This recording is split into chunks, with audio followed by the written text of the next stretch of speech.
Oke Kak, di modul 12 ini kita akan belajar tentang statistika. Sebenarnya statistika ini pernah kalian pelajari di waktu SMP kelas 9.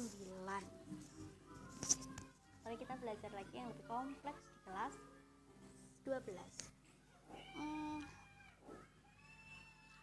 Statistika itu adalah ilmu yang mempelajari tentang mengumpulkan data, menyajikan data sampai dengan menghitung data.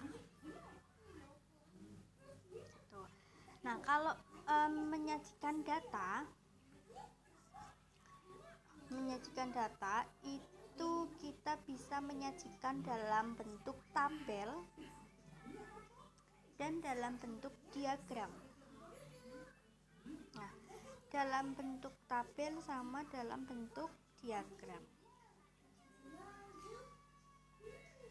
Dalam bentuk tabel itu kita bisa dalam bentuk tabel distribusi frekuensi relatif dan distribusi frekuensi kumulatif.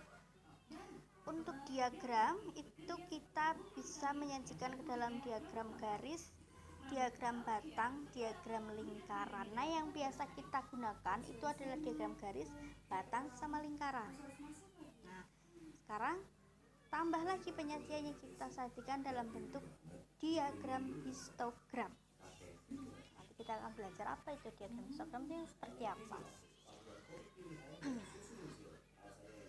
Lanjut, macam-macam data itu ada data tunggal dan data kelompok. Data tunggal itu data yang biasa kalian dapat atau yang sudah pernah kalian dapat pada waktu SMP. Nah, untuk yang SMA ini kita akan mempelajari tentang data kelompok.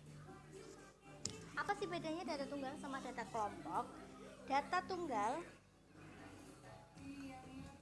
itu yang tunggal tok nih, nilainya, tinggi badan, berat badan, objeknya itu cuma tunggal.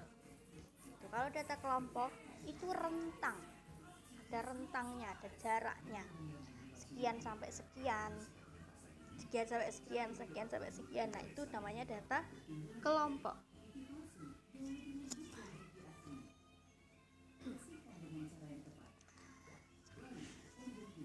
Kita langsung ke penyajiannya. Diketahui data seperti itu, sajikan ke dalam tabel distribusi frekuensi relatif dan distribusi frekuensi kumulatif. Ini data tunggal atau data kelompok nih. Kalau dia bentuknya seperti ini, iya, itu namanya data tunggal. Kita menyajikan ke dalam diagram ke dalam tabel distribusi frekuensi relatif dan kumulatif. Kita buat tabel dulu, kemudian kita total semua jumlah frekuensi.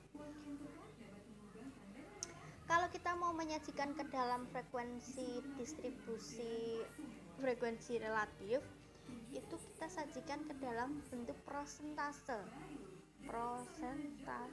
okay? Dalam persen.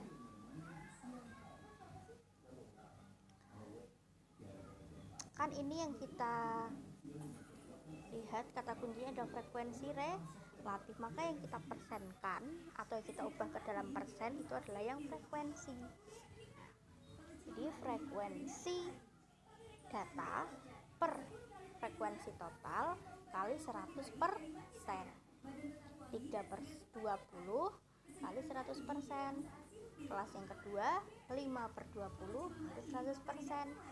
Kelas yang ketiga 4/20 kali 100% dan seterusnya. Oh iya, masing-masing ini nih, nah satu deret ini itu biasa kita sebut kelas ya kakak. Nah, ini kelas 1, kelas 2, kelas 3, kelas 4, kelas 5 dan seterusnya. Juga nanti berlaku pada data kelompok.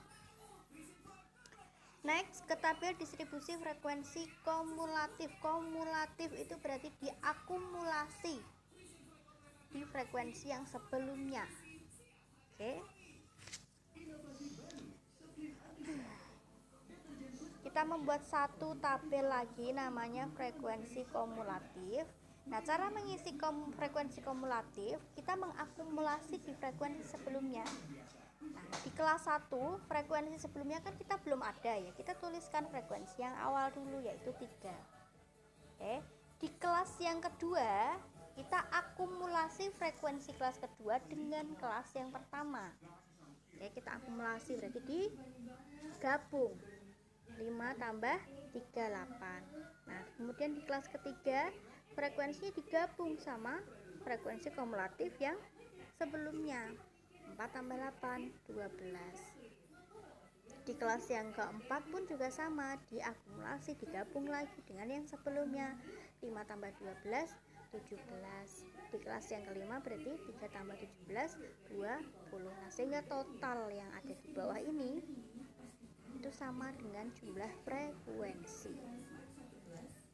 Itu namanya distribusi frekuensi kumulatif. Next ke data tunggal dan data kelompok.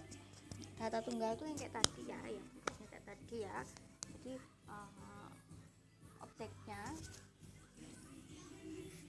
sendiri-sendiri. Kalau data kelompok tadi yang rentang. Nah, ini rentang nih, jarak 50 sampai 54, 55 sampai 59, 60 sampai 64, 65 sampai 69, 70 sampai 74. Nah, apa sih artinya itu? Nah, yang 50 nih 50, 55, 60, 65, 70 itu namanya batas bawah. Nah, terus yang pojok kanan 54, 59, 64, 69, 74 itu namanya batas atas. Namanya batas bawah. Terus yang sisi kanan namanya batas atas. Tepi bawah, tepi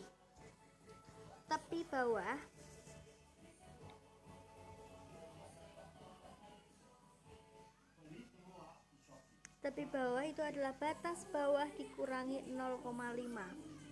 Tepi atas kelas pertama, kelas kedua, kelas ketiga yaitu batas bawah kelas ditambah dengan 0,5. Oke. Nah, panjang kelas itu rentangnya atau jaraknya. Jadi 50 sampai 54 itu jaraknya berapa? 50 terhitungnya dari 50 ya, karena datanya di sini mulainya 50. Nanti 50, 51, 52, 53, 54. Panjang kelasnya 5. Terus itu juga sama yang bawahnya 55 sampai 59, berarti 55, 56, 57, 58, 59. Panjang kelasnya 5. Nah, banyak kelas itu berarti total kelasnya dari kelas 1, kelas 2, kelas 3, kelas 4 sampai dengan kelas 5. Banyak kelasnya ada 5. Gitu. Oke, next kita lanjut ke lebih jelasnya kita ke contoh soal. Di situ sudah disajikan data kelompok ya, Kak. Data kelompok 31 sampai 37 frekuensinya 7, 38 sampai 44 frekuensinya 9 dan seterusnya.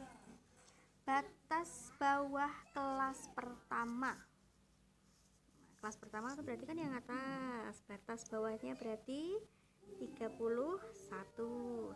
Batas atas kelas kedua. Kelas kedua kan berarti yang ini. Batas atasnya berarti yang pojok kanan 44. Terus batas bawah kelas keempat. Kelas keempat kita cari 1, 2, 3, 4. Nah, yang ditanyain batas bawah yang ini 52. Terus tepi bawah kelas ketiga. Kelas ketiga itu di mana? 1, 2, 3. Nah, yang ditanyain bukan batas tapi tepi. Nah, tepi itu berarti batas bawah dikurangi 0,545 kurangi 0,5. Berapa ya, Kak ya? 44,5. Langsung aja deh ya. 4,5. Tepi atas kelas kelima 1, 2, 3, 4, 5. Nah di sini tepi atasnya berarti di batas atas ditambah 0,5.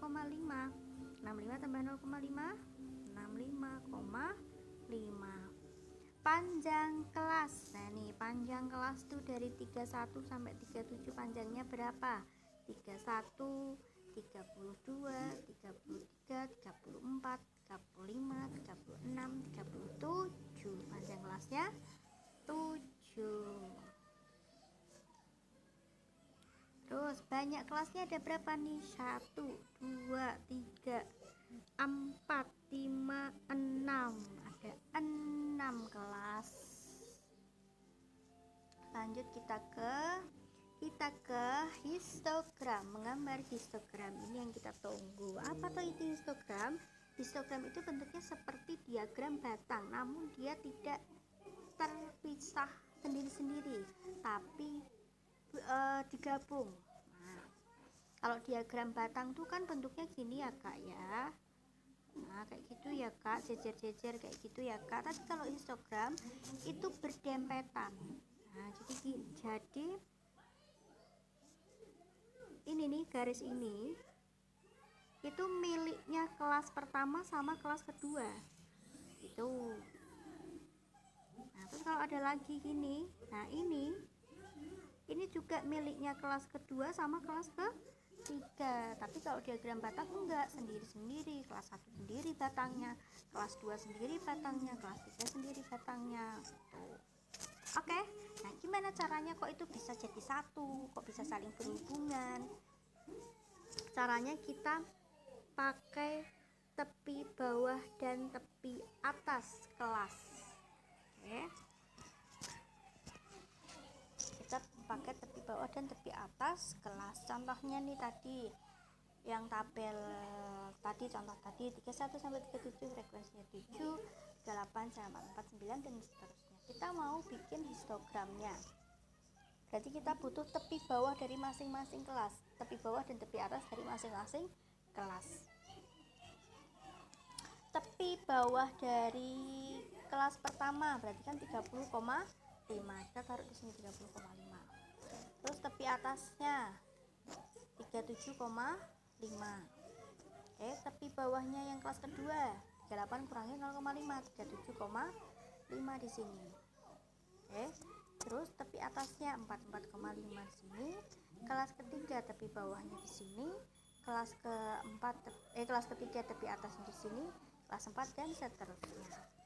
Nah, setelah itu kita lukis tepi bawah dan tepi atasnya milik ini itu adalah punyanya yang kelas pertama.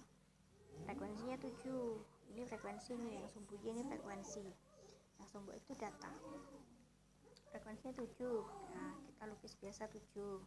Kemudian yang kelas kedua 37,5 sampai 44,5. Frekuensinya 9. Gambar. Terus 44,5 sampai 51,5 tepi bawah dan tepi atas. Kita lukis frekuensinya 13 dan seterusnya. Itu cara menggambar tabel distribusi frekuensi data kelompok ke dalam histogram. Dicari apa?